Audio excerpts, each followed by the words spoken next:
Biografi Pangeran Diponegoro.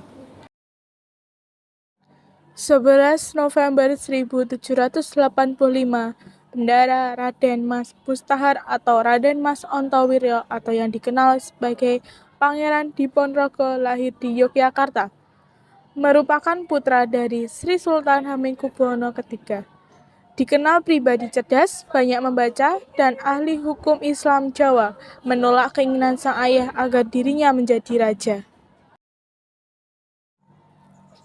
Usia 27 menikahi Raden Ayutresno Madrubonto, seorang guru agama dan putri kedua dari Kiai Gede Dadapan, dikaruniai anak laki-laki bernama Putra Diponegoro II.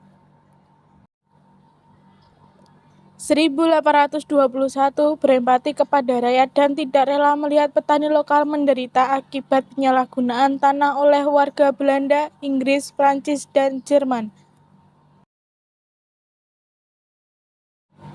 Awal pemberontakan hingga berperang melawan Belanda.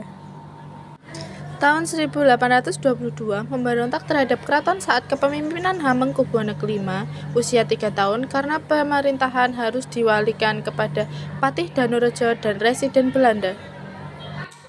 6 Mei 1823, Belanda menyatakan semua tanah yang disewa orang Eropa wajib dikembalikan kepada pemiliknya per 31 Januari 1824, namun pemilik lahan wajib memberi kompensasi kepada penyewa lahan. 29 Oktober 1824 mengadakan pertemuan untuk membahas perlawanan dengan Belanda melawan Belanda dengan membatalkan pajak puasa kepada petani di Tegalrejo agar dapat membeli senjata dan makanan. Mei 1825 semakin tidak terima saat Patih Danurejo atas perintah Belanda memasang tonggak-tonggak untuk membuat rel kereta api melewati makam leluhurnya dan mulai timbulnya perang saudara, yaitu antara orang-orang keraton yang berpihak pada Diponegoro dan yang anti Diponegoro atau antek Belanda.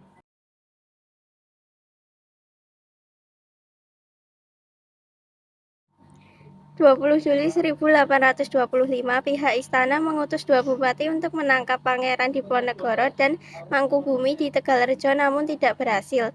Merencanakan perlawanan terhadap Belanda, menjadikan Goa Selarong di Bantul sebagai tempat persembunyiannya.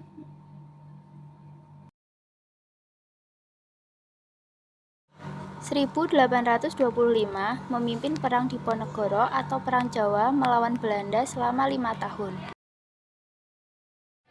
1829, Belanda menyerang pasukannya dengan sistem benteng dan akhirnya Kyai Mojo, pemimpin spiritual pemberontakan, ditangkap.